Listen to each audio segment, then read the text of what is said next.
What's up, YouTubers? Welcome back. Well, the year has finally come to an end, and what a year it has been. Everyone else is doing a top 10 list, so I thought, what the heck? Let me throw my name in the hat and let's see what I came up with. These are in no particular order at all, so here we go. Alright, I'm going to start with the Masterverse line, and of course with all that controversy aside that comes with this line, I'm going to cheat a little bit. We're going to look at the bad guys first and then the good guys. Now, all these figures are really fantastic.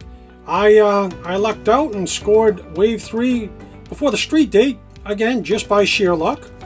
And after looking at all these figures, it was a tough choice for me. But the person that's standing in front and the clear winner is Evelyn. I really like how she has dual head sculpts, a short staff, a long staff, and she looks like she just jumped right out of the cartoon and onto my desk, so Evelyn takes it for the bad guys. Looking at the heroes next, a lot of controversy again came with this He-Man figure and the facial sculpt and skin tone. Fisto really jumps out at me, and who doesn't love Man-at-Arms? But as you can see, again, the clear winner in this line is the figure in front. And for me, Andra is the clear winner. I'm a sucker for soft goods, and I really love her armor and her head sculpt. And I think they did a fantastic job on this figure, so Andra is the winner for the heroes.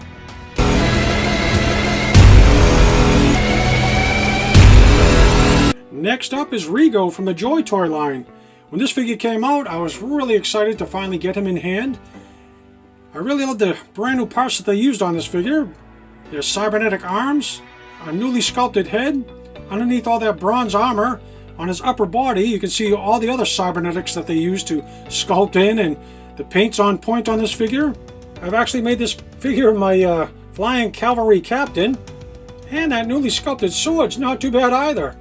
Now, Joy Toy has proven that they continually try to push the envelope. Even though recently they are reusing a lot of the same parts, if they continue to release figures in this fashion, with all new sculpts and new designs, I'm going to continue to champion this line. During my review of Rigo here, I mentioned that he jumped to the very top of my Joy Toy list, and that still holds true today. He's a fantastic figure. So, Rigo makes the list.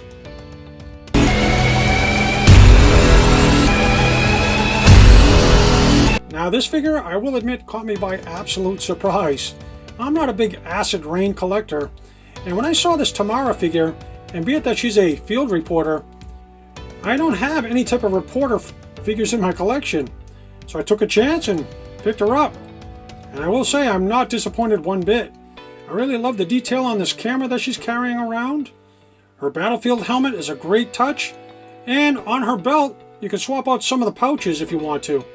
I know that Acid Rain has released a dual set of reporters, and looking to potentially pick that up in the future to add to this team and create a 3-person war correspondent set. I'm going to start watching this Acid Rain line a little bit more closely and see what else they come up with.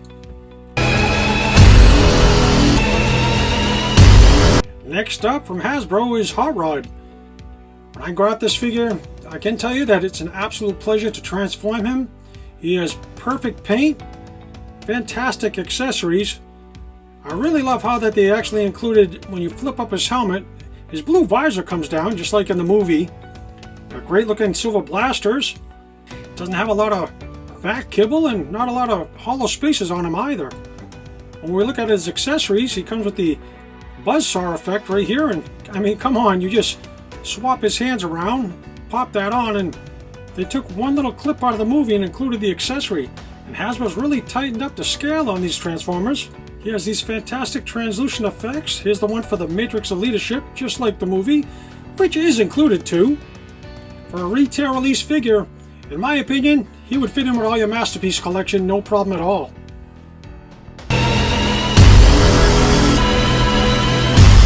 I really had a hard time picking between both these Hulks from SH Figure Arts. Now, I know they both weren't released in 2021, but I did acquire both of them this year, and I'm a huge Hulk fan. If you're a Hulk fan, I would absolutely recommend picking one, if not both of these Hulks up and add them to your collection. They have amazing articulation, and here you can clearly see the differences in the sculpt between the two. The one on the left is the Avengers Assemble Hulk, whereas the one on the right is the Infinity War Hulk. Some of the articulation has changed between either one. Of course, the one on the left now has bicep swivel, which a lot of fans were clamoring for.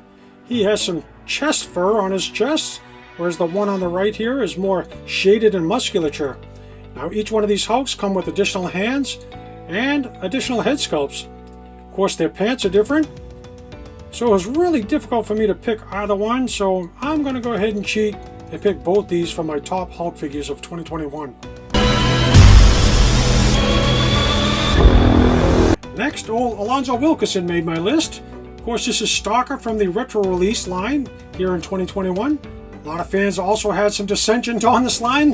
Of course, they just reused a lot of the previous release figures, but Alonzo here is an all-new sculpted figure. He's a lot more buff and bulky. Of course, he came with that fantastic pulverizer rifle that I've been so longing for with a modern figure, and he has some brand new articulation and hidden pins to hold his joints together. As you can see in the picture below there, he absolutely fits in with all my modern figures perfectly. So Stalker's going to represent G.I. Joe for this year.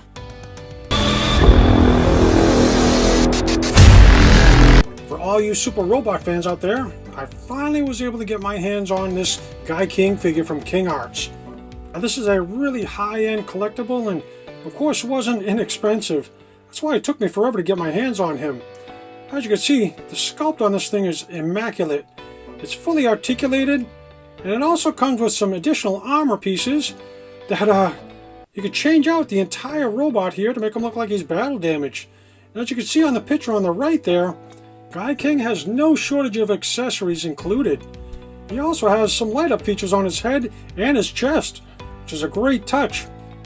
Now, this Guy King is a great addition to my Super Robot army, and couldn't be more pleased to finally have him in my collection. There's so much to this figure that doing a review on him is going to take some time, but you'll absolutely see some type of review on this King Arts Guy King this year.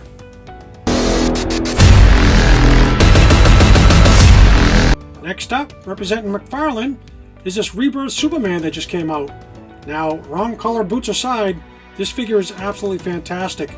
And standing next to the previous release Superman, they both make great additions to my Superman shelf. He has fantastic articulation, and I don't really have a lot of paint slop on this figure.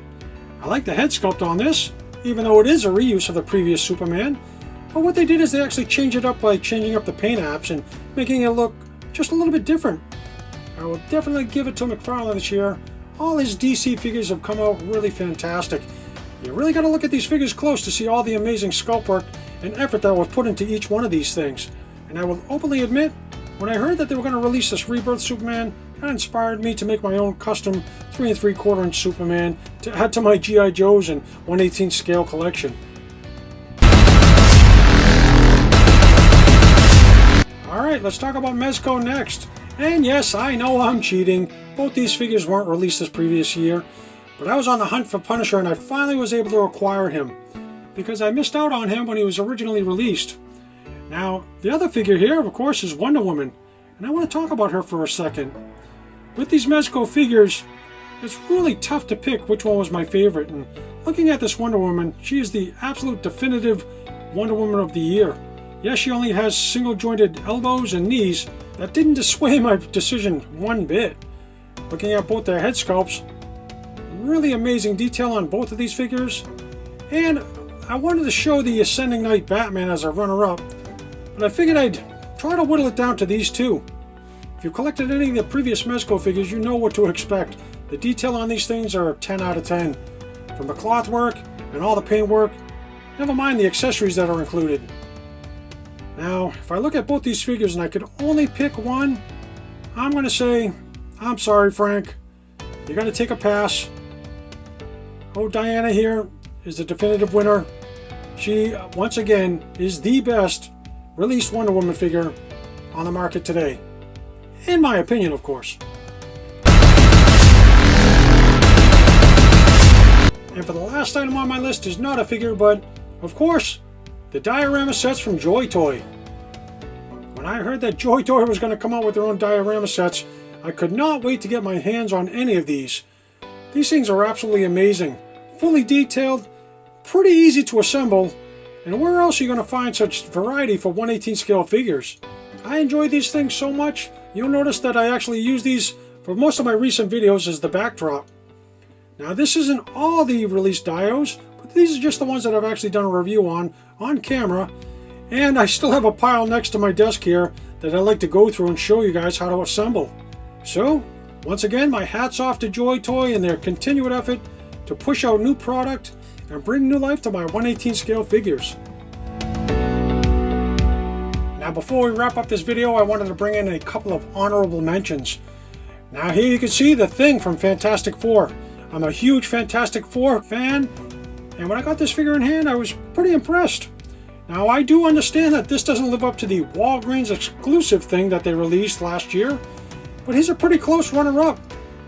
I was able to acquire a couple of these guys, and I do want to do a little bit of customization on him and add some shading to him and maybe bring out some more of the details, so see what that's going to look like, and maybe I'll even post a video on it. Once again, I was pretty happy that they're showing the Fantastic Four some love, and old Ben here's the standout figure of that newly released wave, in my opinion, of course. For my second runner-up and second honorable mention, I want to talk about the G.I. Joe Classified line. Now, openly and admittedly, this line had a lot of issues at the beginning with the retail releases, the exclusives, getting your hands on these things.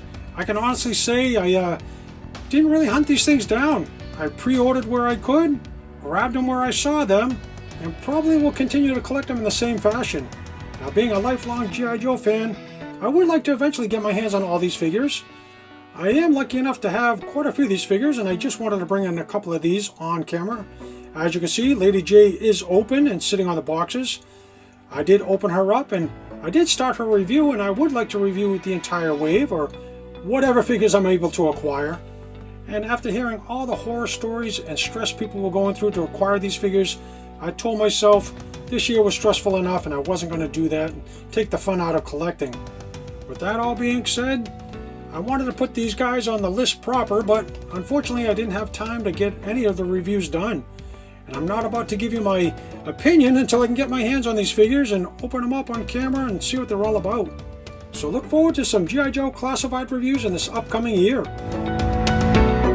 Well, with 2021 in the rearview mirror, this is going to wrap up my top 10 or 10 plus pickups of this previous year. I know that this previous year has been pretty rough for collectors, be it of course the pandemic, price increases, exclusives, and nothing on the shelves at your brick and mortar stores. Well, with that all being said, here's to hoping that 2022 is going to be a much better year. Here's to good health, happiness, and of course, plenty of figures for our shelves. I want to give a heartfelt thank to all my subscribers, all the viewers, everyone that takes time out of the day to visit my corner of the YouTube verse here. I really want to wish everyone a happy and healthy new year. See you next year, everyone.